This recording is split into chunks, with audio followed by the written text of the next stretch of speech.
Hello friends, welcome to my YouTube channel. तो आज हम लोग इस वीडियो में डिस्कशन करेंगे स्टेरिलाइजेशन टॉपिक पर। तो सबसे पहले हम लोग देखेंगे कि स्टेरिलाइजेशन होता क्या है और इसके कुछ टर्म्स के बारे में देखेंगे, यानी टर्मिनोलॉजी पर डिस्कशन करेंगे। तो सबसे पहले हम लोग देखते हैं sterilisation. Sterilization is a process in which all types of microorganisms, including the spores, are killing and removing them from any surface or medium। यानी कि ये एक ऐसा प्रोसेस है जिसमें माइक्रो ऑर्गेनिजम्स जो हैं वो तो मरते ही हैं, उसको जो भी सरफेस पे है उससे रिमूव तो किया ही जाता है, साथ साथ उसके स्पोर्स को भी किल किया जाता है ताकि वो नया माइक्रो ऑर्गेनिजम्स जो है वो ग्रो ना कर सके और इन्फेक्शन ना फैला सके। ठीक है, तो स्टेरिलाइजेशन में माइक्रो ऑर्गेनिजम्स तो मरते ही हैं, साथ साथ उसके स्पोर्स भी मारे जाते हैं। ठीक है, उसको जो भी सरफेस पे है, किसी मीडियम में है, उससे उसको किल कर दिया जाता है, रिमूव कर दिया जाता है। फिर हमारे कुछ टर्म्स हैं स्टेरिलाइजेशन में। पहला है डिसइंफेक्शन। डिसइंफेक्शन का मतलब क्या होता है कि माइक्रो ऑर्गेनिजम्स बस मारे जाएंगे, इसमें स्पोर्ट्स का कोई इसमें मतलब ये ज़रूरी नहीं है कि स्पोर्ट्स भी मारे जाएं।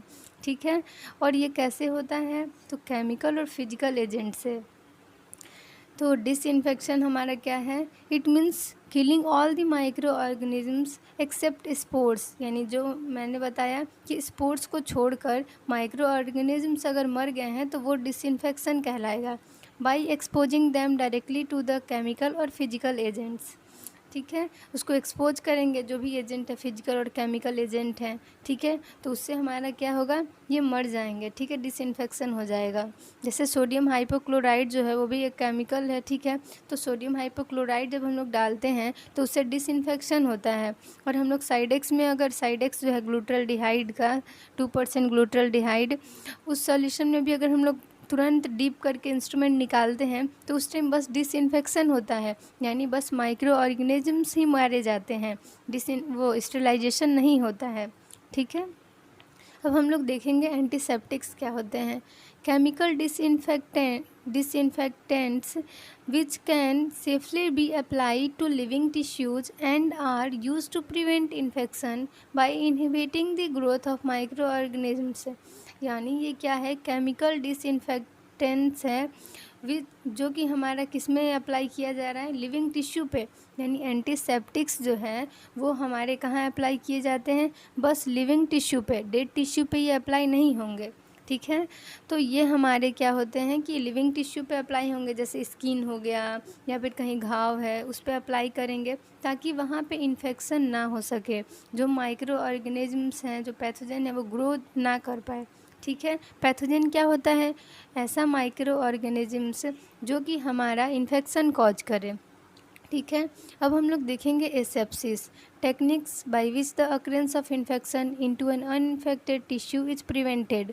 यानी इसमें क्या होता है, ऐसा टेक्निक है जिससे जो इन्फेक्टेड पार्ट है, यानी इन्फेक्टेड टिश्यू है, उसको हम लोग क्या करते हैं कि जो हेल्दी टिश्यू है, यानी अनइन्फेक्टेड टिश्यू है, उससे हम लोग बचा के रखते हैं, दूर रखते हैं, ताकि वो हेल्दी पर्सन, जैसे कोई हेल्दी पर्सन है, ठीक है, वो उसके पास कोई इन्फेक्शन नहीं है किसी बीमारी का, और वो इन्फेक्टेड पर्सन है जो कि बीमार है, तो बीमार पर्सन को हेल्दी पर्सन के कांटेक्ट में लाएंगे तो हेल्दी पर्सन भी तो इन्फेक्टेड हो जाएगा।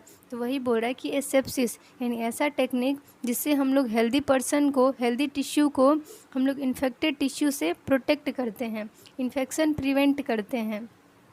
अब हमारा है क्लीनिंग।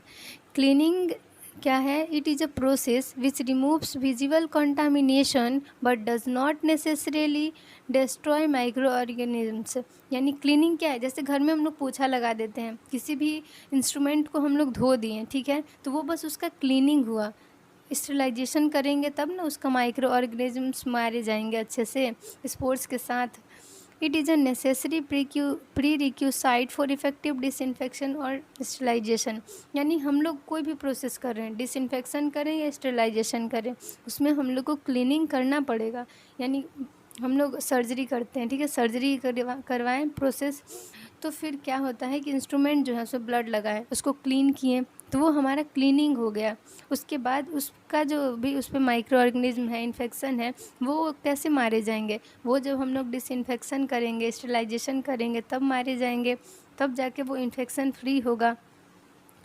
तो अब हमारा आगे का टर्म है asepsis, term used to describe methods which prevent contamination of wounds and other sites by ensuring that only sterile objects and fluids come into contact with them। यानी ये क्या कह रहा है कि जैसे कोई घाव है, ठीक है, उस घाव वहाँ पे क्या है, कॉन्टामिनेशन है, यानी इन्फेक्शन है वहाँ पे, और हम लोग उस इन्फेक्शन से दूसरे जो हेल्दी टिश्यू हैं, जो अनइन्फेक्टेड पार्ट है, उससे हम लोग उसको प्रोटेक्ट करेंगे।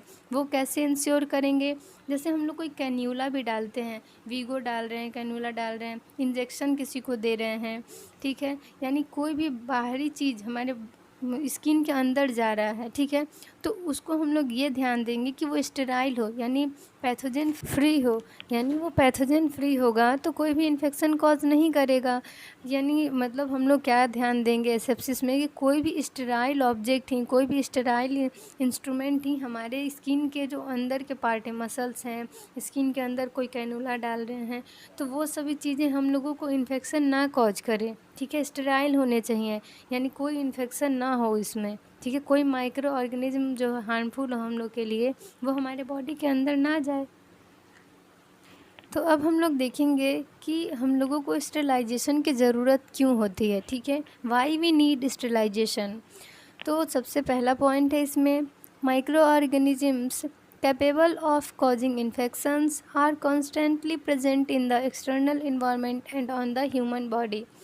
यानी कि हम लोगों को इन्फेक्शन से बचाने के लिए स्टेरिलाइजेशन ज़रूरी है, यानी हमारे इन्वायरमेंट में, बाहरी वातावरण में, हमारे आसपास जो चीज़ें हैं जो हमारे कांटेक्ट में आ रही हैं, हमारा जो बॉडी है, ह्यूमन बॉडी, यानी हमारा जो शरीर है, उसके ऊपर भी इन्फेक्शियस एजेंट होते हैं, ठीक है, तो उन सभी चीज़ों से, उन सभी माइक्रो ऑर्गेनिज्म से हमें प्रोटेक्ट करना, वो क्या है, स्टेरिलाइजेशन है। यानी ताकि मतलब इसमें क्या है, मेनली इन्फेक्शन से बचाने के लिए स्टेरिलाइजेशन की ज़रूरत है।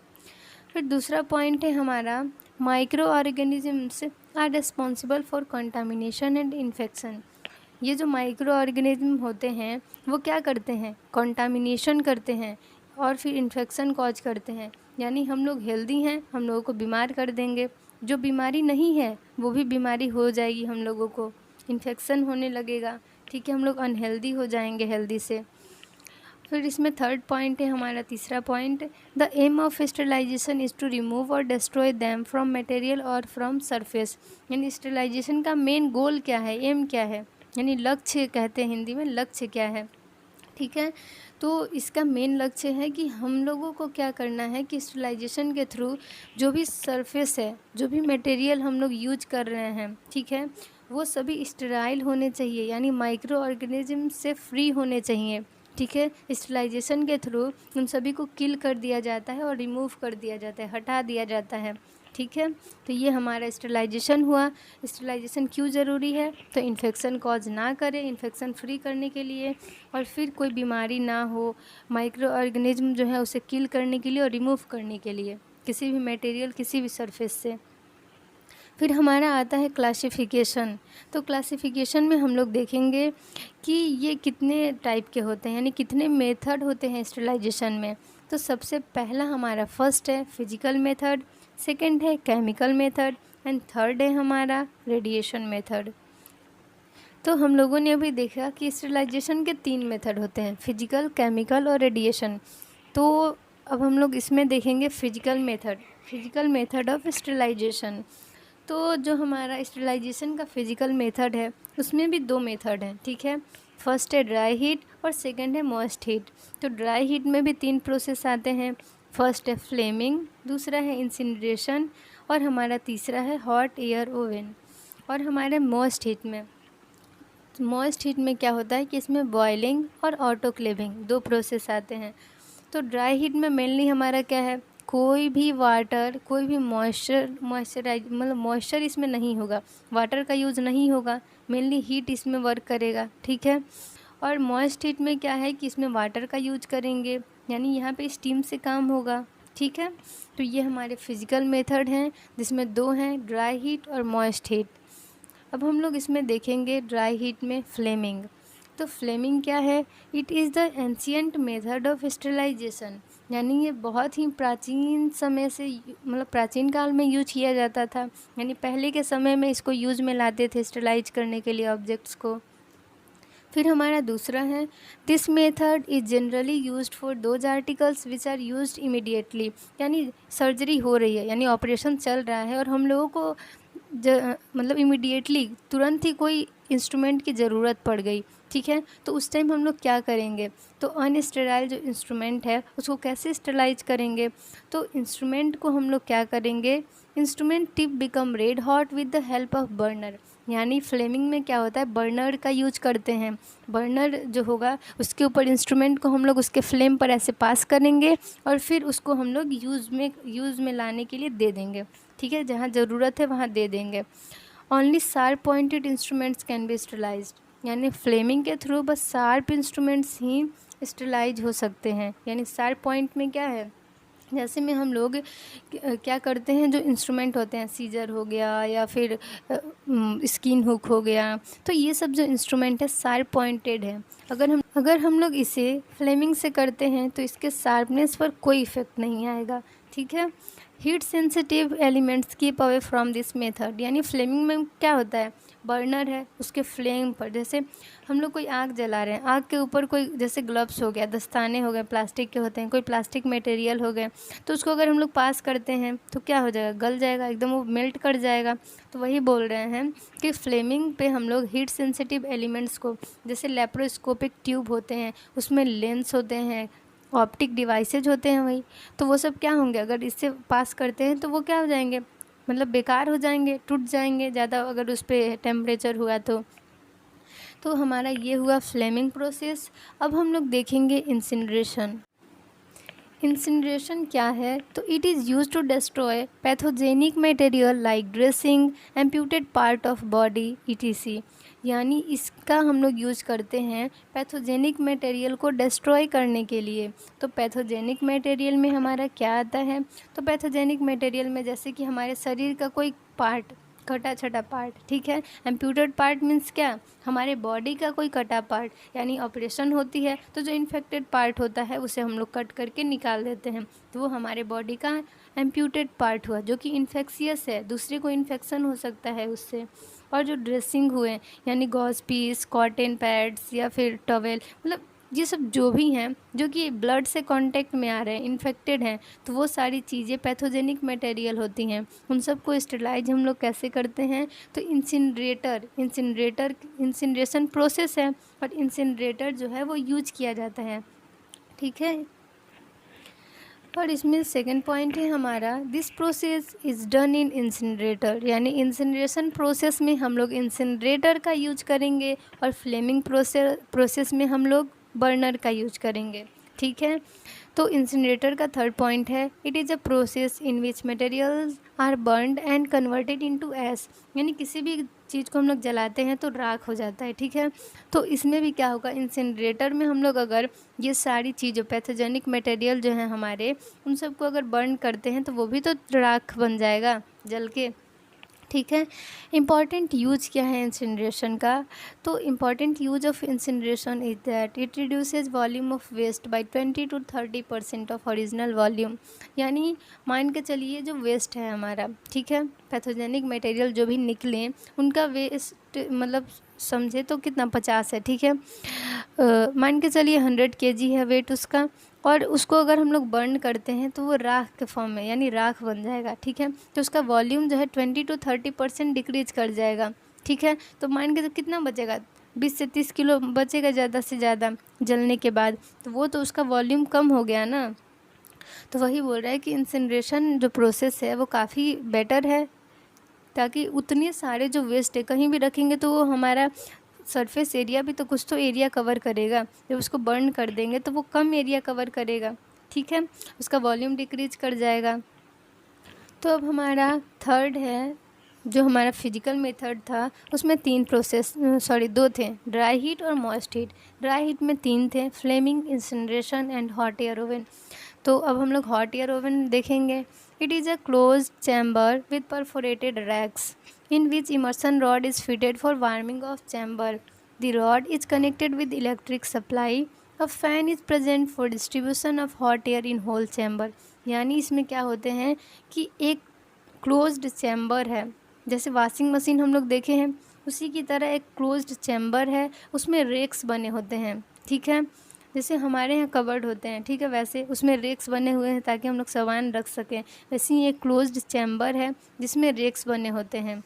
और इसमें क्या होता है, इमर्सन रॉड फिट होता है नीचे। इमर्सन रॉड का काम क्या है, तो वो क्या करते हैं कि मतलब अगर पानी को गर्म करना हो तभी भी हम लोग इमर्सन रॉड का यूज करते हैं। यहाँ भी क्या है कि चैम्बर को गर्म करना है तो इसीलिए उसमें इमर्सन रॉड फिट है। The rod is connected with the electric supply. वो रॉड किससे कनेक्ट है, इलेक्ट्रिक सप्लाई से। यानी इलेक्ट्रिसिटी देंगे तो वो रॉड गर्म होगा और चैम्बर को भी गर्म कर देगा। और उसमें एक क्या है चीज़, फ़ैन प्रेजेंट है। तो घर में भी फ़ैन हो तो उसका काम क्या होता है, जो भी हवा है उसको चारों तरफ फैलाना, यानी सभी लोगों तक पहुंचाना, ठीक है। वैसे ही ये क्लोज्ड चैम्बर में फ़ैन होने का मतलब क्या है कि फ़ैन होगा तो जो भी हीट वहाँ प्रोड्यूस हुआ, ठीक है, वो पूरे चैम्बर में जाएगा, डिस्ट्रीब्यूट हो जाएगा, फैल जाएगा। तो इससे जो भी हम लोग उसमें स्टरलाइज कर रहे हैं वो काफ़ी अच्छे से स्टरलाइज हो जाएगा। Hot air oven is suitable for heat crystallization of dry material like powder, glassware and other such laboratory stock। इसमें क्या होता है हमारा कि हीट स्टरलाइजेशन है एक तरह का, जिसमें हम लोग हीट का यूज कर रहे हैं, कोई मॉइस्चराइजेशन नहीं है इसमें, कोई वाटर नहीं है, ठीक है। तो इसमें हम लोग स्टरलाइजेशन किसका करते हैं, तो ड्राई मटेरियल का, जैसे में पाउडर हो गए, ग्लासवेयर हो गए, और हमारे लेबोरेटरी स्टॉक, यानी लैब में क्या होते हैं, ट्यूब्स वगैरह हैं, ठीक है, फ्लास्क हैं। तो वो सारे अगर हम लोग दूसरे मेथड से किए हैं तो वो मतलब क्या टूट सकते हैं, फूट सकते हैं, ज़्यादा टेम्परेचर से, ज़्यादा हीट के वजह से बेकार हो सकते हैं वो। तो उन सब को स्टरलाइज करने के लिए हम लोग हॉट एयर ओवन का यूज करते हैं। इसमें टेम्परेचर कितना होता है, तो 160 डिग्री सेल्सियस, और वो भी कितना इसका टाइमिंग है, कितने टाइम तक करेंगे हम लोग इसको, तो 1 से 1.5 घंटे, यानी 60 मिनट टू 90 मिनट्स, ठीक है। तो ये हमारा हॉट एयर ओवन हो गया। अब हम लोग फ्लेमिंग और इंसिनरेशन का टेम्परेचर भी देख लेते हैं। तो फ्लेमिंग का जो टेम्परेचर होता है वो 1400 डिग्री सेल्सियस होता है, और हमारा जो इंसिनरेशन है उसका टेम्परेचर हमारा 870 degree Celsius to 1200 degree Celsius होता है, ठीक है। और हमारा हॉट एयर ओवन का जो टेम्परेचर है वो 160 डिग्री सेल्सियस है, ठीक है। अब हम लोग देखेंगे कि हॉट एयर ओवन जो है वो दिखने में कैसा होता है। तो ठीक है, देखिए हॉट एयर ओवन दिखने में हमारा ये कैसा है, ठीक है। ये क्लोज्ड चैम्बर है, उसमें अंदर में अगर ये खोलेंगे तो उसमें रेक्स होते हैं, फ़ैन प्रेजेंट होगा, इमर्सन रॉड होगा, ठीक है। तो इसका स्टरलाइजेशन क्यों, मतलब इसमें जो हॉट एयर ओवन है उसमें क्या क्या स्टरलाइज कर सकते हैं, तो it is use to sterilize items which don't get damaged by high temperature. यानी इसमें ऐसे आइटम्स को स्टरलाइज करेंगे जो कि हाई टेम्परेचर पर हमारा वो डैमेज ना हो, यानी ख़राब ना हो। तो उसमें क्या है, लेबोरेटरी ग्लास है, फ्लास्क है, instrument with sharp cutting edges, जैसे में बीपी हैंडल हो गया, पाउडर्स हो गए, डेपेंडिसेज, माउथ मिरर्स, ये सब क्या है, हॉट एयर ओवन में हम लोग इनको स्टरलाइज कर सकते हैं, ठीक है। तो अब हम लोग इसका एडवांटेज और डिसएडवांटेज भी देख लेते हैं। तो इसके एडवांटेजेस में क्या है कि suitable method of sterilization for substance which are destroy by moisture. यानी ये सूटेबल मेथड है स्टरलाइजेशन का, यानी बहुत अच्छा मेथड है स्टरलाइजेशन के लिए। ये ऐसे सब्सटेंस को स्टरलाइज करता है जो कि मॉइस्चर से नहीं स्टरलाइज हो सकता, यानी मॉइस्चर के होने से वो ख़राब हो जाएगा। जैसे में ग्लास है, पाउडर है, पाउडर में तो मॉइस्चर रहेगा तो वो क्या हो जाएगा, वो तो एकदम लड्डू बन जाएगा, ठीक है। मतलब ऐसे गांठ गांठ पड़ जाए उसमें, पूरा मतलब साथ में हो जाता है, इकट्ठा हो जाएगा, पाउडर की तरह नहीं रहेगा अलग अलग, ठीक है। तो ऐसे सब्सटेंस को स्टरलाइज करेंगे जिसको मॉइस्चर से, मतलब मॉइस्चर से प्रॉब्लम हो, यानी मॉइस्चर से वो ख़राब हो जाए, ठीक है। Glassware like flask, test tube, all glass syringes ETC are sterilize. यानी जितने भी ग्लासवेयर हैं वो सबको स्टरलाइज कर सकते हैं। फ्लास्क हो गया, टेस्ट ट्यूब्स वगैरह हो गए, जो ग्लास के सिरिंजेज हैं उन सबको भी। इसका जो डिसएडवांटेज यानी हानि क्या है, ठीक है, it requires very long time heating, high temperature and longer exposure time. इसमें क्या होता है हमारा 1 से 1.5 घंटे लगते हैं, टाइम बहुत ज़्यादा लगता। ठीक है, टेम्परेचर ज़्यादा है 160 degree Celsius, longer exposure time, वही टाइमिंग ज़्यादा है, लॉन्ग टाइम के लिए हीट करना पड़ेगा इसको। ठीक है, तो इसको देखते हुए ये क्या है कि एक इसका हानि है ये। ठीक है, यानी डिसएडवांटेज है। Rubber and plastic article are thermolabile get destroy by this method, यानी इसमें हम लोग क्या क्या स्टरलाइज कर सकते हैं, पाउडर, जो भी टेस्ट ट्यूब, फ्लास्क, ग्लास सिरेंजेज वगैरह ये सब हैं, उन्हीं सभी चीज़ों को अगर हम लोग इससे रबर और प्लास्टिक आर्टिकल को करते हैं तो वो क्या हो जाएगा, मेल्ट कर जाएगा, बेकार हो जाएगा। ठीक है, अब हम लोग मॉइस्ट हीट में, यानी हम लोगों ने देखा था कि जो हमारा फिजिकल मेथड है उसमें 2 मेथड हैं, dry heat, moist heat. Dry heat में हम लोगों ने डिस्कशन किया फ्लेमिंग, इंसिनरेशन और हॉट एयर ओवन। और हमारा जो अब मॉइस्ट हीट है तो उसमें हम लोग देखेंगे बॉयलिंग। तो इसमें क्या है, in boiler a immersion rod is used for boiling instrument. इसका एडवांटेज क्या है, it is a simple and cheap method, यानी ये क्या है कि इमर्सन रॉड इसमें यूज करेंगे। इमर्सन रॉड किसी भी पानी में डाल दिए, ठीक है, किसी भी पानी में नहीं, मतलब एक एक्चुअल वो बना होगा कंटेनर जिसमें पानी भरा होगा, इमर्सन रॉड फिट होगा और वो एक टेम्परेचर पे यानी 100 डिग्री सेल्सियस टेम्परेचर पे बॉईल कर जाएगा और फिर वो इंस्ट्रूमेंट को स्टेरिलाइज करने के लिए सूटेबल होगा। यानी उसमें इंस्ट्रूमेंट डालेंगे, बॉइलिंग होगा और फिर क्या होगा, स्टेरिलाइज हो जाएगा इंस्ट्रूमेंट। ये क्या है, बहुत ही सस्ता और सिंपल मेथड है, साधारण सा मेथड है, कोई इसमें ज़्यादा मेहनत की ज़रूरत नहीं है और ये चीप है, यानी सस्ता है, कोई महंगा इसमें इंस्ट्रूमेंट या फिर कोई महंगा डिवाइस इसमें यूज़ नहीं हो रहा है। ठीक है, डिसएडवांटेज क्या है, linen rubber article glassware can't be sterilized by this method, यानी जो लिनेन है, रबर आर्टिकल्स हैं, यानी रबर वाले जो हैं, ग्लासवेयर हैं, यानी ग्लास के मटेरियल जो हैं, वो सारे अगर इससे स्टेरिलाइज करते हैं तो वो बेकार हो जाएंगे। ठीक है, इसका टेम्परेचर 100 डिग्री सेल्सियस है और हमारा जो टाइम है इसमें वो आधे घंटे लगते हैं, यानी ज़्यादा टाइम कंज्यूमिंग भी नहीं है, ज़्यादा टाइम लग नहीं रहा, बस आधे घंटे हैं। ठीक है, तो अब हम लोग सेकेंड जो था मॉइस्ट हीट में वो है ऑटोक्लेविंग। तो ऑटोक्लेव क्या होता है, उसका प्रिंसिपल क्या है और इसका टाइम वगैरह जो प्रोसेस है वो सभी चीज़ें हम लोग ऑटोक्लेव में डिस्कशन करेंगे। तो autoclave works on the principle of steam under pressure, यानी इसका प्रिंसिपल क्या है, किस सिद्धांत पे ये काम करता है, तो ये हमारा स्टीम अंडर प्रेशर पर वर्क करता है। ठीक है, यानी स्टीम जनरेट होंगे, हम लोग पानी फिल कर दिए हैं, इमर्सन रॉड फिट है, वो गर्म होगा तो एक प्रेशर जनरेट करेगा। ठीक है, स्टीम जो है, स्टीम बन गया, भाप जिसे कहते हैं, भाप बनने से एक प्रेशर जनरेट होगा उस मशीन में, उस मशीन के अंदर जो भी चीज़ रखे हुए हैं स्टेरिलाइज होने के लिए वो उस प्रेशर पर वो स्टेरिलाइज हो जाएंगे स्टीम के हेल्प से। ठीक है, all metal instrument are sterilize by autoclaving at a temperature of 121 degree Celsius at 15 pounds per square inch pressure.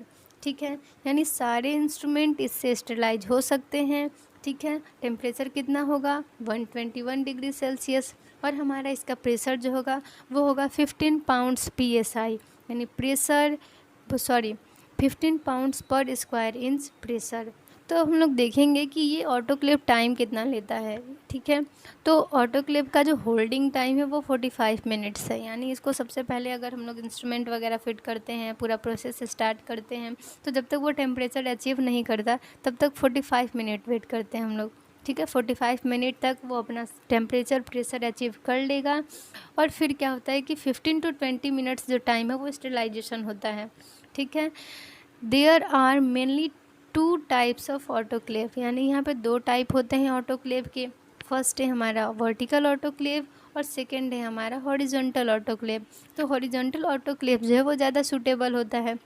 Vertical autoclave में ऊपर उसका मुंह होगा, ठीक है, ऐसे मतलब ऊपर होगा तो उसके लिए कोई टेबल लगाना पड़ेगा या ऊंचा हो जाएगा वो। लेकिन अगर हॉरिजॉन्टल है तो वो हमारी तरफ है तो उसको हम लोग आसानी से नीचे की तरफ, ऐसे जैसे बकेट को सीधा किए, पानी भर रहे हैं, फिर उसको लिटा दिए, ठीक है, तो लिटाने टाइम में वो पानी तो गिर जाएगा। वैसे पानी का मैं एग्जांपल नहीं दे रही हूँ, इसमें बोल रहे हैं कि रखने के लिए कोई भी इंस्ट्रूमेंट, कोई सामान, तो नीचे की तरफ रखेंगे तो आसानी से रख देते हैं, ऊपर की तरफ रखेंगे तो वही ऊंचा है, बाल्टी है तो उसमें रखने में दिक्कत होगी। ठीक है, तो ऑटोक्लेव जो होता है वो 2 तरह के होते हैं, वर्टिकल ऑटोक्लेव और हॉरिजॉन्टल ऑटोक्लेव। तो हॉरिजॉन्टल ऑटोक्लेव ज़्यादा सूटेबल माना जाता है क्योंकि उसमें मतलब थोड़ा आसानी पड़ता है लोगों को उसके साथ काम करने में, ठीक है। तो इसमें हम लोग फिगर के थ्रू देख सकते हैं कि वर्टिकल ऑटोक्लेव देखिए कैसा है, उसका ऊपर से सब है, ठीक है, ऊपर से जो भी करना है सब ऊपर से करेंगे।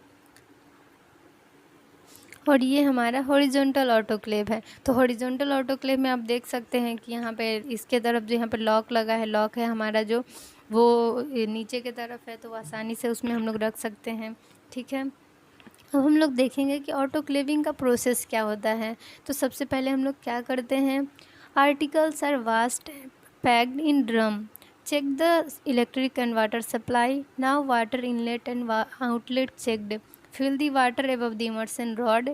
इसमें हम लोग पहले चारों पे डिस्कशन करते क्या है। सबसे पहले किसी भी चीज़ का हम लोग क्लीनिंग करते हैं, सफाई करते हैं।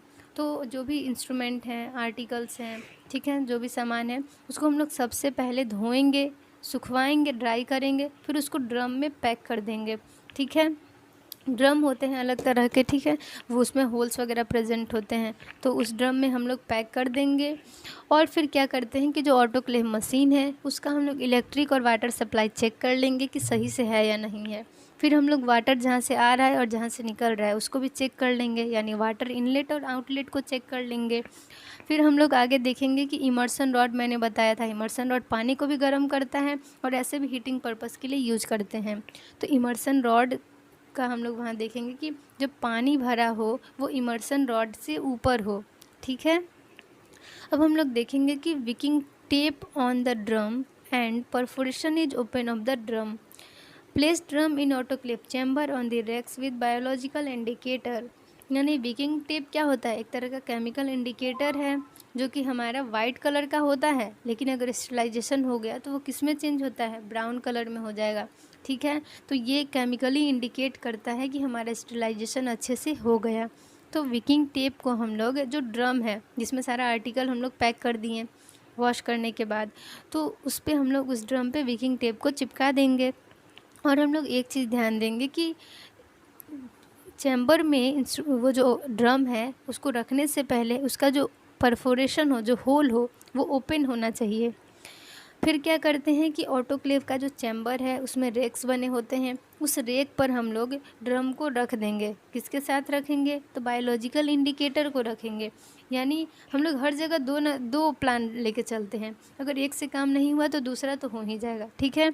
तो इसमें भी हमारा वेकिंग टेप तो केमिकल इंडिकेटर रखा ही हुआ है, लेकिन एक बायोलॉजिकल इंडिकेटर भी लेते हैं ताकि वो भी अच्छे से इंडिकेट कर दे कि स्टरलाइजेशन हो चुका है। तो जो बायोलॉजिकल इंडिकेटर इसमें यूज किया जाता है वो हमारा है जियोबैसिलस बैक्टीरिया, ठीक है। तो आगे के स्टेप्स हैं अब हमारे, chamber of the autoclave close tightly with locks, now electricity on, steam is on and in tank. यानी इसमें बोल रहा है कि चैम्बर को लॉक कर देंगे टाइटली और इलेक्ट्रिसिटी ऑन कर देंगे ताकि स्टीम फॉर्म होना शुरू कर दे, जो हमारा टैंक है उसमें स्टीम फॉर्मेशन शुरू हो जाए, ठीक है। अब हम लोग लॉक कर दिए पूरे चैम्बर को, वहाँ पे आर्टिकल्स रखे हुए हैं ड्रम में और जो भी इंडिकेटर रखना था वो रख दिए, सारे सप्लाई चेक कर लिए। अब हम लोग देखेंगे कि इलेक्ट्रिसिटी ऑन करने के बाद क्या हो रहा है। तो सबसे पहले क्या होगा, स्टीम फॉर्म होना, यानी जो भाप है, पानी गर्म होगा तो भाप ही ना फॉर्म होगा, तो भाप फॉर्म होगा यहाँ पे। तो जो स्टीम फॉर्म होगा वो कहाँ, कैसे, किस में होगा, वो सब अब देखते हैं। तो the lever of the chamber of autoclave at vacuum, हम लोग देखेंगे कि जो मशीन है उसमें हमारा क्या होता है, उसके ऊपर होगा या साइड में होगा, क्या होता है कि एक्सचेंजर होता है, एक्सचेंज करने के लिए जो भी हमारा मोड है। जैसे हम लोग वैक्यूम मोड में पहले रखे हैं, लीवर को एक्सचेंजर भी कहते हैं, लीवर को वैक्यूम मोड में रखे हैं, ठीक है। जब हम लोग वैक्यूम मोड में रखेंगे, the inner chamber of the autoclave on vacuum, now lever at on, जो हमारा दो चैम्बर होते हैं, इनर और outer.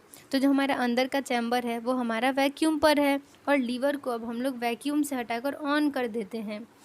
Steam goes to in outer chamber of horizontal autoclave, तो यहाँ भी देखिए हॉरिजॉन्टल ऑटोक्लेव का यूज किया गया है। आउटर चैम्बर में हमारा जो भाप बन रहा था वो भाप बन चुका, स्टीम फॉर्मेशन हो गया। Now check the temperature and pressure of outer chamber, जब वहाँ स्टीम फॉर्मेशन हो गया तो वहाँ पे उसका टेम्परेचर प्रेशर ले लेंगे, Temperature should be at 121 degree Celsius and pressure should be 15 pounds.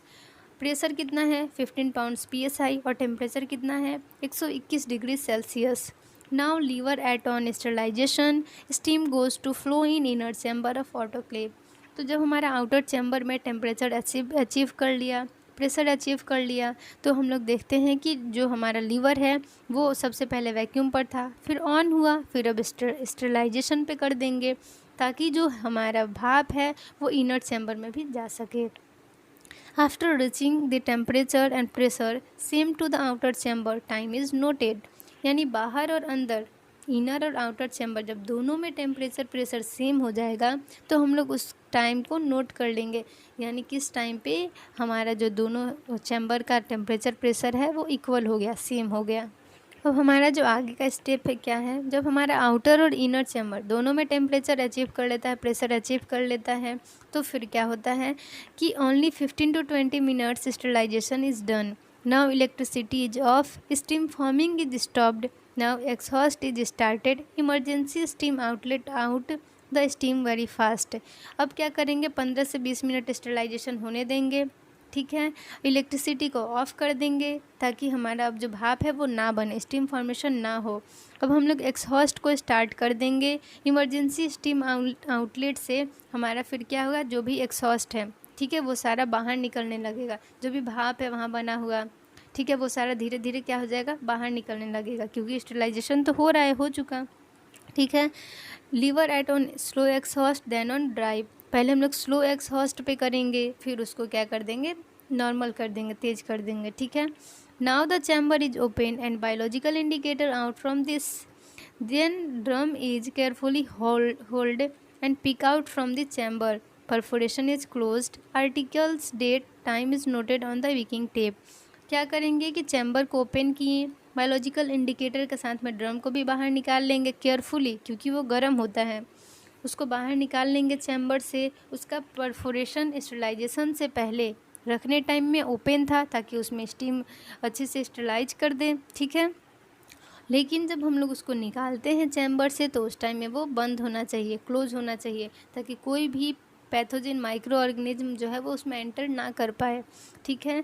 Article का डेट, अब हम लोग आर्टिकल का जो भी डेट है, टाइम है, उसको हम लोग उस विकिंग टेप पर नोट कर देंगे। मैंने विकिंग टेप बताया था कि ये केमिकल इंडिकेटर है। पहले ये वाइट कलर की लाइनिंग रहेगी, लेकिन वो लाइनिंग बाद में क्या होगा, ब्राउनिश कलर में हो जाएगा, ठीक है, स्टरलाइजेशन होने के बाद। तो उस विकिंग टेप पर लास्ट में हम लोग टाइम को नोट कर लेंगे, ठीक है। तो ये हमारा पूरा प्रोसेस है ऑटोक्लेविंग का, ठीक है। अब हम लोग देखेंगे कि ऑटोक्लेव का एडवांटेज क्या है, यानी इसके फ़ायदे क्या क्या हैं। Near by all items can be sterilised because of high penetration power of steam under pressure, micro organisms are killed more efficiently and in lesser time at low temperature than dry heat। ठीक है, dry heat में ज़्यादा timing लगता है, time उसमें ज़्यादा लगते हैं, ठीक है। लेकिन ऑटोक्लेव जो है वो 45 मिनट में हमारा, उसका 45 मिनट में पूरा टेम्परेचर अचीव कर लेगा और 15 से 20 मिनट में स्टरलाइजेशन हो जाएगा, यानी मैक्सिमम इसमें कितना, 1 घंटे लग रहे हैं, ठीक है। तो इसीलिए इसको क्या बोला जा रहा है कि ये कम टाइम में हमारा जल्दी स्टरलाइजेशन कर दे रहा है। इसमें हम लोग सारे आइटम्स को, जितने भी आइटम स्टरलाइज करने हैं सभी को स्टरलाइज कर सकते हैं, ठीक है। इसका क्या होता है कि स्टीम का जो है क्या होता है, बहुत ज़्यादा ही पेनिट्रेशन पावर होता है, ठीक है। प्रेशर मतलब उसमें प्रेशर कितना 15 पाउंड था, टेम्परेचर 121 डिग्री सेल्सियस था, स्टीम फॉर्म हुआ, वही स्टीम जो भाप जो है वही तो वहाँ स्टरलाइजेशन में मेन रोल प्ले कर रहा है। तो स्टीम का क्या है, बहुत ही हाई पेनिट्रेशन पावर होता है, ज़्यादा पेनिट्रेट करेगा अच्छे से। तो यहाँ पे जो माइक्रो ऑर्गेनिजम्स हैं वो बहुत ही जल्दी मर जाएंगे कम टाइम में, ठीक है। तो वो जो माइक्रो ऑर्गेनिज्म जितने जल्दी मर जाएंगे उतना अच्छा होगा, आइटम्स स्टरलाइज हो जाएंगे, ठीक है। और इसमें क्या है, in large size autoclave large quantities of material can be sterilised in one batch. इसमें क्या है कि बहुत ज़्यादा क्वांटिटी में हम लोग आइटम्स को स्टरलाइज कर सकते हैं एक साथ। Glassware, surgical dressing, rubber gloves and surgical instruments are effectively sterilised by this method. यानी ऑटोक्लेव के थ्रू हम लोग जितने भी सर्जिकल ड्रेसिंग है, सर्जिकल इंस्ट्रूमेंट्स हैं, रबर हैं, ग्लव्स हैं, ग्लासवेयर हैं, वो सभी चीज़ों को हम लोग स्टेरिलाइज कर सकते हैं। ड्रम में पैक करके ही स्टेरिलाइज होगा, इतना याद रखिए। ड्रम में डालेंगे, ड्रम जाएगा चैम्बर में, ना कि डायरेक्टली वो सारे इंस्ट्रूमेंट्स जाएंगे चैम्बर में, ठीक है। इसका जो हानि यानी डिसएडवांटेज क्या है, heat sensitive powder oily material can't be sterilised, यानी हीट सेंसिटिव एलिमेंट जैसे में लेप्रोस्कोपिक ट्यूब हो गया, इंडोस्कोपिक ट्यूब्स हो गए, उसमें ऑप्टिक डिवाइसेज होते हैं, ठीक है, वो सारे बेकार हो जाएंगे अगर हम लोग इसमें डालें तो मॉइस्चर की वजह से। पाउडर होते हैं तो वो सब भी ख़राब हो सकते हैं, ठीक है, हो सकते क्या, हो जाएंगे, मॉइस्चर है उसमें।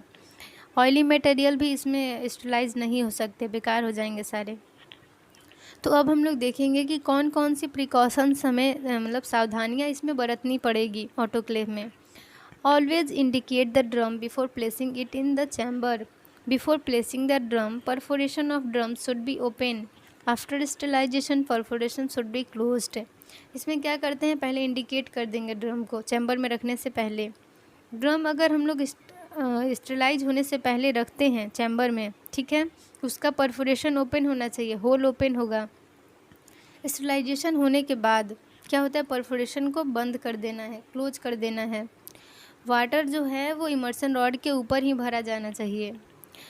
वाटर और इलेक्ट्रिसिटी सप्लाई चेक होना चाहिए। Always check the water and electricity supply before closing the chamber. Biological indicator should be placed, यानी हम लोग जब चैम्बर क्लोज करते हैं उससे पहले ड्रम के साथ में ही जो बायोलॉजिकल इंडिकेटर है, जियोबैसिलस बैक्टीरिया, उसे हम लोग प्लेस कर देंगे। Heat sensitive elements sterile with precaution such as glass, rubber articles should be wrapped with linen. Linen से हम लोग रैप कर देंगे ग्लास और रबर आर्टिकल को, तो तब जाके उसे हम लोग स्टेलाइज करने के लिए प्लेस करेंगे ड्रम में, ठीक है। After sterilisation don't touch drum directly. Sterilisation होने के बाद ड्रम को डायरेक्टली टच नहीं करेंगे, क्योंकि वो बहुत ज़्यादा ही गर्म होता है। इतने हाई टेम्परेचर पर जब वो स्टेलाइज हो रहा है तो जाहिर सी बात है कि ड्रम्स भी हमारे गर्म हो जाएंगे, उसको छुएंगे तो हमारा हाथ जल सकता है, ठीक है। तो ये सब हमारे प्रिकॉशंस हैं ऑटोक्लेव के। अब हम लोग ऑटोक्लेव के इंडिकेटर और कंट्रोल को देखेंगे, ठीक है। इंडिकेटर क्या क्या प्रेजेंट होते हैं, तो इलेक्ट्रिसिटी इंडिकेटर होते हैं, वाटर इनलेट आउटलेट इंडिकेटर होते हैं, बायोलॉजिकल इंडिकेटर होते हैं, विकिंग टेप इंडिकेटर होता है, टेम्परेचर और प्रेशर इंडिकेटर होता है। ये सारे इंडिकेट करते हैं कि स्टेलाइजेशन हुआ या अभी कहाँ तक प्रोसेस चल रहा है, ठीक है। तो अब हम लोग देखेंगे कंट्रोल क्या क्या है। तो वाटर कंट्रोल होते हैं, चैम्बर लॉक होते हैं, ठीक है, स्टीम आउटलेट होते हैं, इमरजेंसी आउटलेट होते हैं, लीवर कंट्रोल होते हैं। लीवर वही एक्सचेंजर जिसको हम लोग वैक्यूम पे कर सबसे पहले रहता है, फिर ऑन होता है, फिर स्टेरिलाइजेशन होगा, फिर हमारा ड्राई होगा, फिर हमारा वो एक्सॉस्ट हो जाता है, ठीक है। तो ये सारे हमारे जो है ऑटोक्लेव के बारे में है। उसका प्रिंसिपल क्या है, तो वो किस पे वर्क करता है, steam under pressure, temperature 121 degree Celsius, और उसका जो प्रेशर होता है वो 15 पाउंड्स PSI है। ऑटोक्लेव में हम लोग सारे इंस्ट्रूमेंट को स्टेलाइज कर सकते हैं, ठीक है। अब हम लोगों ने क्या किया कि फिजिकल मेथड ऑफ स्टेलाइजेशन को जान लिया।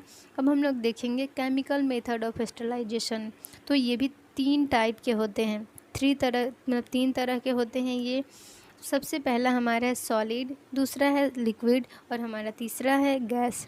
तो सॉलिड में जो हमारे हैं वो आते हैं formalin tablets, sodium nitrate tablets, calcium hypochlorite tablets, ठीक है। तो जो सॉलिड है उसको हम लोग देखते हैं, हम लोग OTs में देखा करते हैं, जो ऑपरेशन थिएटर रूम होते हैं उसमें ऐसे बॉक्सेज होते हैं, उसमें वो टैबलेट 4-5 रख दिए जाते हैं, और फिर जो भी है यानी टाई करने के लिए जो थ्रेड रखा हुआ है, सूचर, और फिर जो भी मतलब स्टेलाइज करना है, ट्यूब्स वगैरह भी हैं, तो वो सारे भी उसी फॉर्मेलिन चैम्बर में रखे रहते हैं।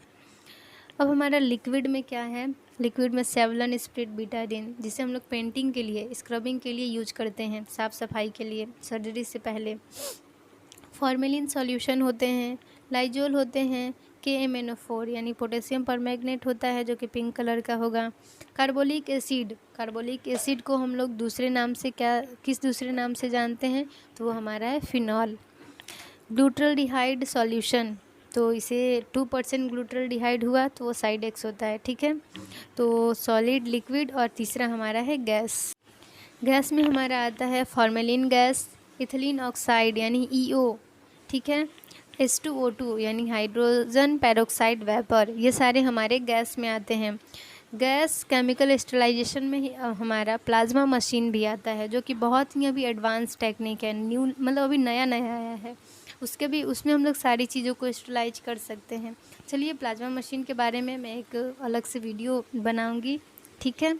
अब हम लोग देखते हैं कि सॉलिड केमिकल स्टरलाइजेशन में क्या करते हैं। तो materials are used for preventing rusting in instrument, यानी कुछ इंस्ट्रूमेंट जो होते हैं जिनमें रस्ट लगने का खतरा रहता है, तो रस्टिंग को प्रिवेंट करने के लिए, यानी जो चित्ती जंग लग जाती है उससे बचाने के लिए हम लोग सॉलिड केमिकल स्टरलाइजेशन का यूज करते हैं। It is mainly used for pointed sharp rubber and glass metal. तो हम लोग जो सॉलिड केमिकल स्टरलाइजेशन है उससे हम लोग कौन कौन सी चीज़ों को स्टरलाइज कर सकते हैं। तो उसमें हमारा आता है पॉइंटेड जो इंस्ट्रूमेंट है, मटेरियल है, रबर को, ग्लास मटेरियल को, ये सभी चीज़ों को हम लोग स्टरलाइज कर सकते हैं।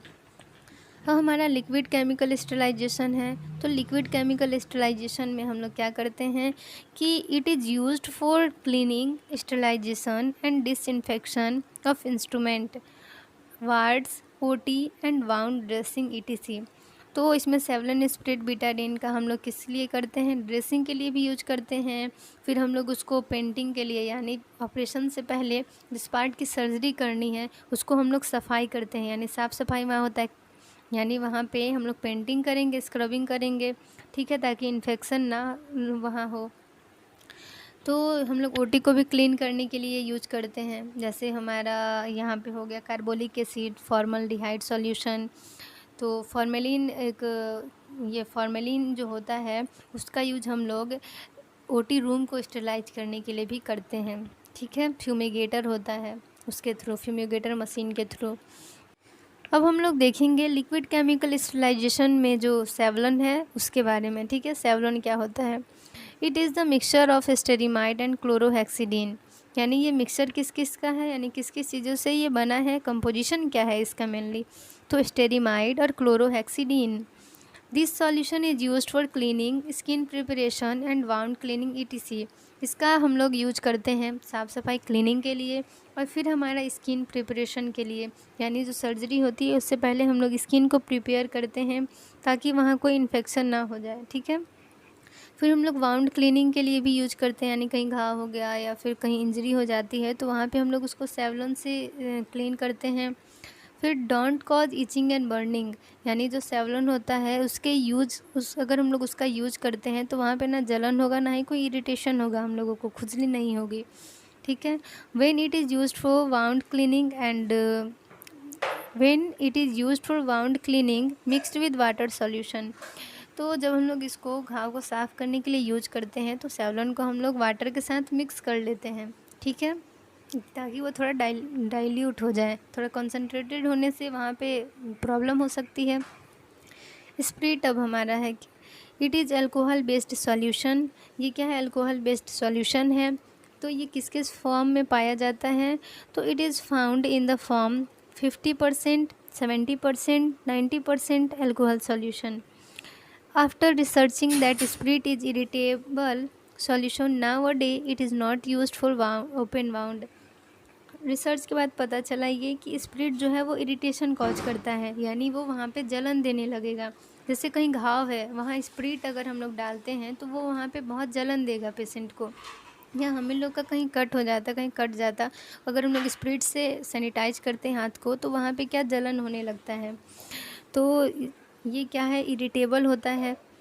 It is use for cleaning of heat sensitive elements such as endoscopy, laparoscopy, यानी हीट सेंसिटिव एलिमेंट को क्लीन करने के लिए हम लोग इसका यूज करते हैं। देखते हैं कि जो कॉटरी मशीन का जो वायर, ये मोनोपोलर बाईपोलर का जो होता है प्रोब, ठीक है, वो सब को हम लोग इसी से क्लीन कर देते हैं।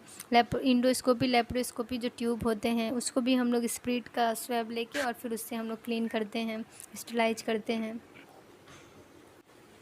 अब हम लोग देखेंगे बीटाडीन। तो बीटाडीन एक बैक्टीरियोसाइडल सॉल्यूशन है।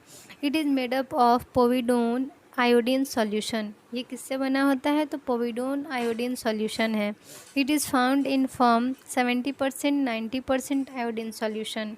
ठीक है, जो हमारा एल्कोहल था वो स्पिरिट जो था वो 50% 70% और 90% एल्कोहल बेस्ड सॉल्यूशन था।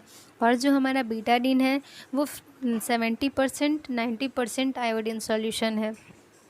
ये क्या है? बैक्टीरियोसाइडल है और इसका जो कलर होता है वो ब्राउन होता है। यानी बैक्टीरियोसाइडल और बैक्टीरियोस्टेटिक में फ़र्क क्या है? तो बैक्टीरियोसाइडल जो होते हैं वो बैक्टीरिया को किल कर देते हैं, मार देंगे, और जो बैक्टीरियोस्टेटिक होता है वो बैक्टीरिया के ग्रोथ को रोक देता है। It is used in skin preparation, wound cleaning and painting. Skin को प्रिपेयर करने के लिए, पेंटिंग के लिए, घाव को साफ़ करने के लिए हम लोग बीटाडीन का यूज करते हैं। फॉर्मल्डिहाइड सॉल्यूशन में हमारा है, it is aldehyde group solution. ये क्या है? एल्डिहाइड ग्रुप सॉल्यूशन है। It is used as a bactericidal in OT, wards, ICU, emergency, etc. यानी ये बैक्टीरियोसाइडल की तरह यूज़ में लाए जाते हैं। बैक्टीरियोसाइडल का मतलब कि वो माइक्रो ऑर्गेनिज्म यानी जो बैक्टीरिया है उसे ये किल कर देगा। ओटी हमारा जो ऑपरेशन थिएटर रूम है, वार्ड्स हैं, आईसीयू हैं, उन सभी को क्लीन करने के लिए हमारा फॉर्मल्डिहाइड सॉल्यूशन का यूज करते हैं। This solution prepare with water mixing 1:20 to make disinfectant of OT environment। यानी हम लोग क्या करते हैं 1:20 यानी 1:20 के ये में रेशियो में हम लोग इसको लेते हैं। यानी 20 ml अगर हम लोग वाटर लेते हैं तो उसमें 1 ml हमारा फॉर्मल्डिहाइड सॉल्यूशन होना चाहिए। इस तरह से इसको हम लोग प्रिपेयर करेंगे, फिर क्लीनिंग करते हैं। ठीक है, डिसइंफेक्टेंट करते हैं। It is a vaporized solution which is mixed with the air to kill the bacteria. This solution filled in a fumigator for sterilization। ये एक वेपोराइज सॉल्यूशन है, यानी वेपर के फॉर्म में आ जाएगा और एयर के साथ मिक्स होने के बाद ये बैक्टीरिया को किल कर देता है। जो एयर में प्रेजेंट होते हैं बैक्टीरिया उसे ये किल कर देगा। ये सॉल्यूशन जो है वो फ्यूमिगेटर मशीन है, उसमें फॉर्मल्डिहाइड सॉल्यूशन भर देंगे और फिर हम लोग ओटी जो ऑपरेशन थिएटर रूम है उसको हम लोग स्टरलाइज करते हैं।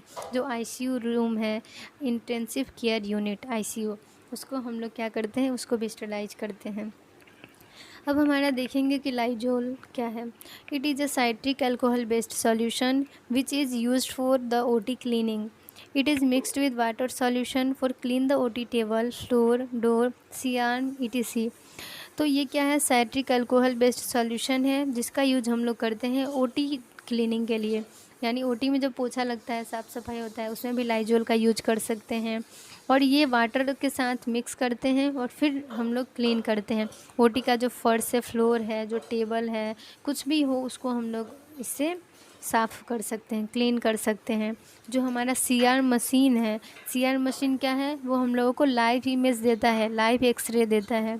ठीक है, ज़्यादातर सीआर मशीन का यूज ऑर्थो के ओटी में होता है, यानी हड्डियों वाली सर्जरी जहाँ होती हैं, और हमारा न्यूरो की ओटी में होती हैं जहाँ पे स्पाइनल सर्जरी, रीढ़ की हड्डी की सर्जरी होंगी। ठीक है, ये सब चीज़ों को देखने के लिए। Carbolic acid, it is use to cleaning OT, emergency, ICU, floor, wall, etc. It is prepare in water 1/20 यानी 1:20 में हम लोग इसको प्रिपेयर करते हैं सॉल्यूशन को, और इसे हम लोग फिनॉल भी कहते हैं। और ये हमारा ओटी के क्लीनिंग में, आईसीयू, इमरजेंसी जहाँ है, वो सभी चीज़ों के क्लीनिंग में हम लोग इसका यूज करेंगे। ठीक है, before make the solution we should use gloves, it may cause itching and irritation.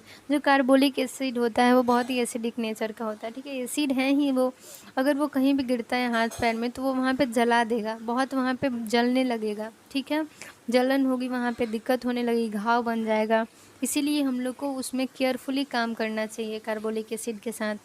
तो सबसे पहले हम लोगों को ग्लव्स पहनना चाहिए और चिटिल के हेल्प से कॉटन उसमें डाल लिए, जो हम लोग सॉल्यूशन प्रिपेयर किए उसमें कॉटन ले लीजिए, चिटिल फोर्स ले लीजिए। जो चिटिल होता है हमारा स्टेराइल ऑब्जेक्ट को होल्ड करने के लिए, तो हम लोग चिटिल ले लेंगे और उस कॉटन को होल्ड कर लेंगे, जो कॉटन स्वैब है उसमें। तो उसको लेने के बाद हम लोग किसी भी मतलब टेबल को स्टरलाइज करना है या फिर जहाँ पे हम लोग को ट्रॉली लगानी है उसको हम लोग स्टरलाइज कर सकते हैं। ठीक है। तो कार्बोलिक एसिड हमारा हो गया, जिसे हम लोग फिनॉल भी कहते हैं। ग्लूटरलडिहाइड सॉल्यूशन क्या है? तो 2% ग्लूटरलडिहाइड जो होता है वो साइड एक्स में होता है, ठीक है, साइड एक्स कहते हैं उसे। It is available in market with activator, यानी ये क्या होता है, एक्टिवेटर के साथ मार्केट में अवेलेबल होगा। जो ग्लूटरलडिहाइड होता है वो हमारा वाटर की तरह ही होता है, कलरलेस होता है, लेकिन जो एक्टिवेटर होगा वो ग्रीनिश कलर का होगा, ग्रीन कलर का। अगर हम लोग एक्टिवेटर को उसमें मिक्स करेंगे तो वो हमारा ग्रीन कलर का हो जाएगा। हम लोग देखते हैं कि साइडेक्स में जो हमारा वो सॉल्यूशन होता है वो ग्रीनिश कलर का होता है। This solution is active when activator is mixed and then instrument are dipped into it. हम लोग देखते हैं कि जो साइडेक्स होता है वो उसमें जो सॉल्यूशन होगा वो ग्रीन कलर का होगा, और ये जो ग्लूटरलडिहाइड होता है वो तब तक एक्टिव नहीं होगा जब तक कि उसमें हमारा एक्टिवेटर ना डाला जाए, ठीक है। तो अगर हम लोग किसी भी इंस्ट्रूमेंट को अगर स्टरलाइज करना है तो हम लोग उसको साइडेक्स में डाल सकते हैं, और अगर तुरंत डाल के अगर हम लोग निकालते हैं तो बस उस इंस्ट्रूमेंट का डिसइंफेक्शन होता है, यानी माइक्रो ऑर्गेनिज्म किल होते हैं, ना कि उसके स्पोर्स मरते हैं, ठीक है। तो अगर हम लोग को स्टरलाइजेशन करना है अच्छे से साइडेक्स के थ्रू तो उसमें 10 से 12 घंटे हम लोगों को उसको प्रॉपर रखना पड़ेगा साइडेक्स में। अब हम लोग देखेंगे gas chemical sterilisation. Gas chemical sterilisation में सबसे पहले हमारा जो बेस्ट मेथड है वो है हमारा EO, यानी ethylene oxide. It is mainly used for pre packed item sterilization such as tubes, catheter, surgical item, syringes ETC। यानी जो भी हमारे प्री पैक्ड आइटम, यानी पहले ही से पैक्ड होकर जो आइटम आए होते हैं उन सभी चीज़ों के स्टरलाइजेशन के लिए हम लोग इथिलीन ऑक्साइड का यूज करते हैं। EO works on close chamber, यानी जैसे हमारा ये हॉट या ओवन एक क्लोज्ड चैम्बर में वर्क कर रहा था, सारा प्रोसेस हो रहा था, वैसे ही इथिलीन ऑक्साइड भी फ्रिज की तरह ही बड़ा सा होता है, और इसमें क्या होता है, क्लोज्ड चैम्बर होते हैं, ठीक है। क्लोज्ड चैम्बर में ही इथिलीन ऑक्साइड अपना वर्क करेगा। दी 4 इसेंशियल पैरामीटर्स आर देयर, यानी 4 पैरामीटर होते हैं हमारे इथिलीन ऑक्साइड के। पहला होगा कॉन्सेंट्रेशन कितना होना चाहिए, तो 450 to 1200 mg पर लीटर, ठीक है। तो 450 to 1200 mg पर एल हमारा इसका कॉन्सेंट्रेशन है। टेम्परेचर कितना होना चाहिए, तो टेम्परेचर हमारा 37 degree Celsius to 63 degree Celsius होना चाहिए। ह्यूमिडिटी कितना होता है, तो इसमें हमारा है 40 to 80% ह्यूमिडिटी होना चाहिए। एक्सपोजर टाइम कितना होता है, इथिलीन ऑक्साइड से अगर स्टरलाइजेशन करते हैं तो उसका एक्सपोजर टाइम हमारा 1 to 6 आवर्स होने चाहिए, ठीक है। वह 1 से 6 घंटे में ये स्टरलाइज होगा। तो इसमें पहला कंसंट्रेशन है, दूसरा टेम्परेचर है, तीसरा पैरामीटर ह्यूमिडिटी, और जो हमारा लास्ट पैरामीटर चौथा वो है हमारा 1 से 6 घंटे एक्सपोजर टाइम। तो अब हम लोग दूसरा जो इसमें गैस केमिकल स्टरलाइजेशन में यूज करते हैं वो हमारा है H2O2 वेपर, यानी हाइड्रोजन पेरोक्साइड का यूज करते हैं। तो हाइड्रोजन पेरोक्साइड का यूज हम लोग किस में करते हैं, तो जो भी ग्लास होते हैं, हॉलो आइटम्स जो हैं, रबड़ हैं, ट्यूब हैं, कैथेटर्स हैं, जो खाली ग्लासेज होते हैं, एम्प्टी ग्लासेज, उन सब को स्टरलाइज करने के लिए हाइड्रोजन पेरोक्साइड का यूज होता है, यानी H2O2 का। और H2O2 का यूज़ हम लोग अभी जो नया नया अभी आया है हमारा प्लाज्मा मशीन भी गैस केमिकल स्टरलाइजेशन में ही आता है, और प्लाज्मा मशीन में भी H2O2 का ही यूज होता है। इसमें हम लोग देख सकते हैं ये हमारा इथिलीन ऑक्साइड का जो है चैम्बर है, ठीक है। अब हम लोग देखेंगे रेडिएशन मेथड ऑफ स्टरलाइजेशन। तो इसमें हमारा आता है रेडिएशन मेथड ऑफ स्टरलाइजेशन को हम लोग कोल्ड स्टरलाइजेशन भी बोलते हैं। Sterilization by radiation, also known as cold sterilization, because no heat is used in this method, यानी इस मेथड में कहीं हीट का यूज़ नहीं होता है, इसीलिए हम लोग रेडिएशन मेथड जो है स्टरलाइजेशन का उसे हम लोग कोल्ड स्टरलाइजेशन भी बोलते हैं। जो हमारा रेडिएशन मेथड है वो 2 टाइप के होते हैं, पहला आयोनाइजिंग रेडिएशन और दूसरा हमारा नॉन आयोनाइजिंग रेडिएशन। तो आयोनाइजिंग रेडिएशन जो होता है इसमें क्या होता है, बहुत ही पावरफुल रेडिएशन है मेनली यह, ठीक है। तो बहुत ही आसानी से ये अपने रेडिएशन के थ्रू किसी भी आइटम को स्टरलाइज कर देता है। Ionising radiation is the use of short wavelength high intensity radiation to destroy micro organisms, यानी इसमें क्या है कि शॉर्ट वेवलेंथ होगा तो इसका फ्रीक्वेंसी ज़्यादा होगा और ये ज़्यादा अच्छे तरीके से आइटम्स को स्टरलाइज कर देगा ज़्यादा आसानी से। गामा रेज इसमें यूज किए जाते हैं, यानी आयोनाइजिंग रेडिएशन जो होता है उसमें हम लोग गामा रेज के थ्रू स्टरलाइजेशन करते हैं। Gamma rays are generally obtained from radio active element cobalt 60, यानी कोबाल्ट 60 से हम लोग प्रोड्यूस करेंगे गामा रेज को। और ये क्या करेगा, they kill microorganisms by ionizing of atom of essential substance present in living microorganism. यानी ये क्या करता है कि ये माइक्रो ऑर्गेनिज्म को बहुत ही आसानी से किल कर देगा, आयोनाइज कर देता है। जो भी हमारे इसेंशियल जो भी हमारे माइक्रो ऑर्गेनिज्म हैं उसमें जो भी ज़रूरत वाले चीज़ होते हैं उसको छोड़कर और सारी चीज़ों को वो मार देता है, ठीक है।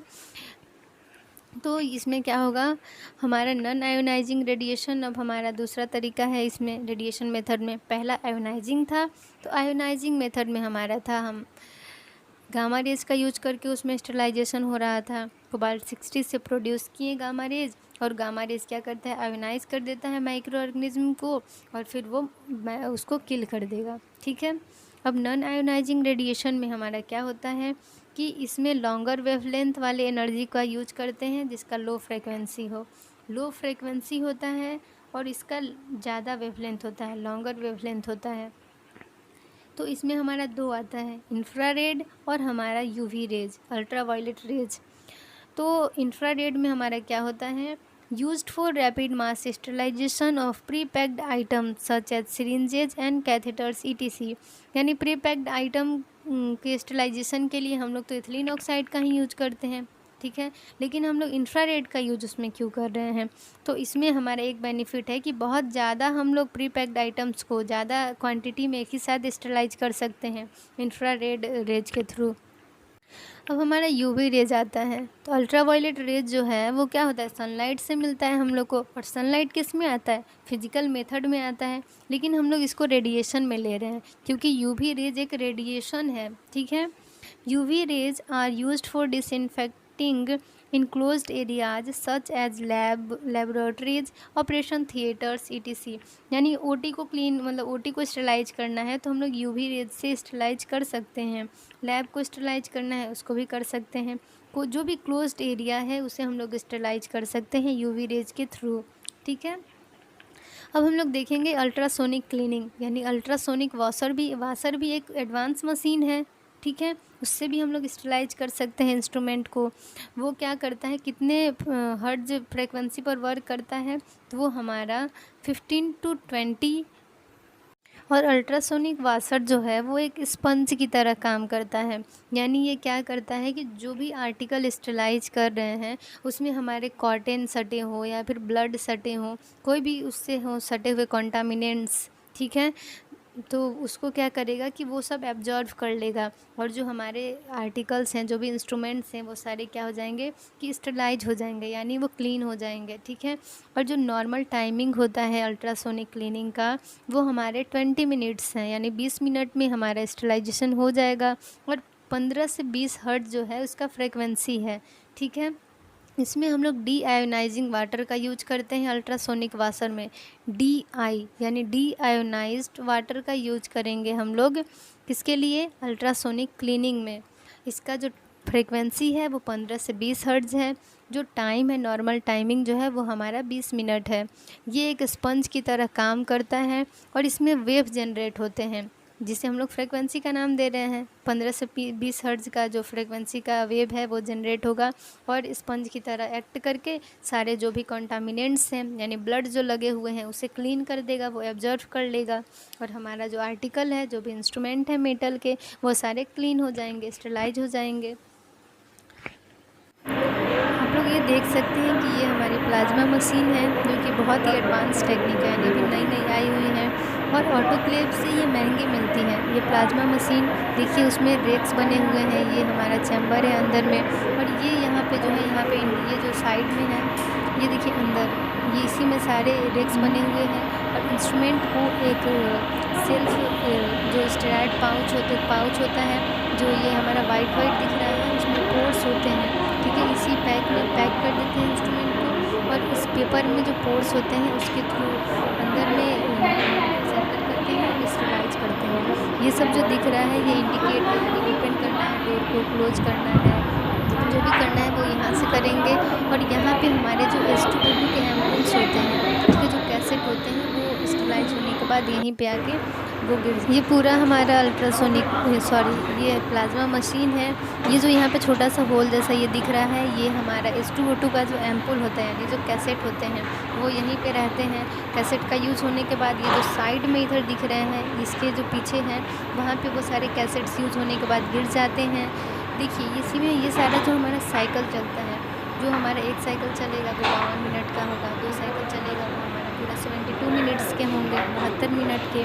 इसमें हमारा कुछ प्रोसेस होता है, जैसे सबसे पहले वो वैक्यूम पे रहेगा, फिर इंजेक्शन साइड पे आएगा, फिर हमारा डिफ्यूज़न होता है, फिर प्लाज्मा होता है, फिर हमारा वेंट पे जाएगा, या प्रोसेस कंप्लीट होता है तो वेंट पे चला जाता है। तो ये 5 प्रोसेसेस होंगे। तो इस पाँचों प्रोसेस के होने में 52 मिनट्स लगते हैं अगर एक साइकिल हो रहा है तो। और अगर पूरे दोनों चैम्बर जैसे अंदर में रैक्स थे तो वो रैक पूरे भरे रहेंगे तो ज़्यादा टाइम लेगा, यानी 72 मिनट्स लेते हैं। ठीक है, तो इसमें हमारा जो कैसेट यूज होता है उसमें 10 एम्पुल्स फिट होते हैं S2O2 के, हाइड्रोजन पेरोक्साइड का यूज करते हैं इसमें। और ये जो कैसेट होते हैं वो यूज़ होने के बाद मशीन के पीछे एक पार्ट बना होता है जिसमें ये डिस्पोज हो जाते हैं, चले जाते हैं। ठीक है, तो ये 5 प्रोसेस प्लाज्मा स्टरलाइजेशन में 5 प्रोसेस होते हैं। सबसे पहला जो होता है वैक्यूम पे रहता है, फिर उसके बाद इंजेक्शन पे जाएगा, फिर हमारे इंजेक्शन के बाद हमारा डिफ्यूज़न होता है, डिफ्यूज़न के बाद प्लाज्मा ये पे आएगा स्टेज पे, फिर हमारा वेंट पे जाता है। देखिए vacuum, injection, diffusion, plasma, went. नीचे सारे बटन्स दिए गए हैं स्टार्ट करने के लिए, कैंसिल करने के लिए, जो ये डोर है उसको क्लोज़ करने के लिए, ओपन करने के लिए। और हमारा जब सारा प्रोसेस हो जाता है तो एक स्लिप निकलता है पेपर ऐसे, उस पर ये सारे का टाइमिंग और प्रेशर दिया रहता है। ये हमारे H2O2 यानी हाइड्रोजन पेरोक्साइड एम्पुल्स इसमें फ़िट होते हैं और ये 10 एम्पुल्स होते हैं। इसे पूरा हम लोग कैसेट कहते हैं। ठीक है, और ये इसी तरह से हम लोग पैक कर देते हैं सारे आइटम्स को। इस प्लाज्मा मशीन में हम लोग सारी चीज़ों को स्टरलाइज कर सकते हैं, रबड़ हो, ग्लव्स हो, लेप्रोस्कोपिक ट्यूब हो, कोई भी ट्यूब्स हों, ऑप्टिक वाले हों, वो सारे कर सकते हैं। ये हमारा केमिकल इंडिकेटर है, जैसे विकिंग टेप ऑटोक्लेव में यूज होता है वैसे इसमें ये यूज होता है, ये टेप। ठीक है, इसमें जो स्टेराइड लिखा हुआ है रेड कलर का, वो जब येलो कलर का हो जाएगा तो समझिए कि वो स्टरलाइजेशन हो चुका। ये हमारा देखिए इस तरह से पैक है। इसमें जो ये वाइट कलर का नीचे होता है प्लास्टिक के नीचे, उसमें पोर्स प्रेजेंट होते हैं, उसके थ्रू मॉलिक्यूल्स अंदर एंटर करते हैं और स्टरलाइजेशन होता है। ये जो प्लाज्मा मशीन के थ्रू हम लोग स्टरलाइजेशन करते हैं वो 365 डेज़ के लिए सिक्योर कर देता है, यानी 1 साल तक ये सारे आइटम्स स्टरलाइज रहेंगे। 1 साल में कभी भी हम लोग इसे यूज कर सकते हैं। अब हम लोग स्टरलाइजेशन का कंक्लूज़न देखते हैं कि स्टरलाइजेशन क्यों, मतलब क्या इसका बेनिफिट हुए हैं। ठीक है, इस प्रोसीजर को अपनाने से क्या क्या अच्छा हुआ है। तो ये बहुत ही इम्पॉर्टेंट प्रोसीजर है, बहुत ही ज़रूरी है। ठीक है, sterilisation has the major share in success of surgical management. Sterilisation can ensure the safe use of invasive and non invasive medical devices. तो स्टरलाइजेशन बहुत ही ज़रूरी है। क्यों? सर्जिकल जो प्रोसेस करते हैं उसे सक्सेसफुली कंप्लीट करने के लिए, यानी ठीक है, तो सर्जरी हुआ, पेशेंट हमारा वो इन्फेक्शन फ्री हो, आगे तक सही रहे, तो इसके लिए भी स्टरलाइजेशन ज़रूरी है। फिर स्टरलाइजेशन जो है वो श्योर करता है कि हम लोग सेफ़ रहें और सेफ़ यूज करें, जो भी डायरेक्टली यूज कर रहे हैं मेडिकल डिवाइसेज, इनडायरेक्टली यूज कर रहे हैं। तो डायरेक्ट को हम लोग इन्वेजिव मेथड भी कहते हैं और इनडायरेक्ट को नॉन इन्वेजिव मेथड भी कहते हैं। तो इस तरह से हमारा स्टरलाइजेशन टॉपिक ख़त्म हुआ। कोई भी क्वेरी, कोई भी क्वेश्चन होने से प्लीज़ कमेंट सेक्शन में कमेंट करें। Thank you for watching my video.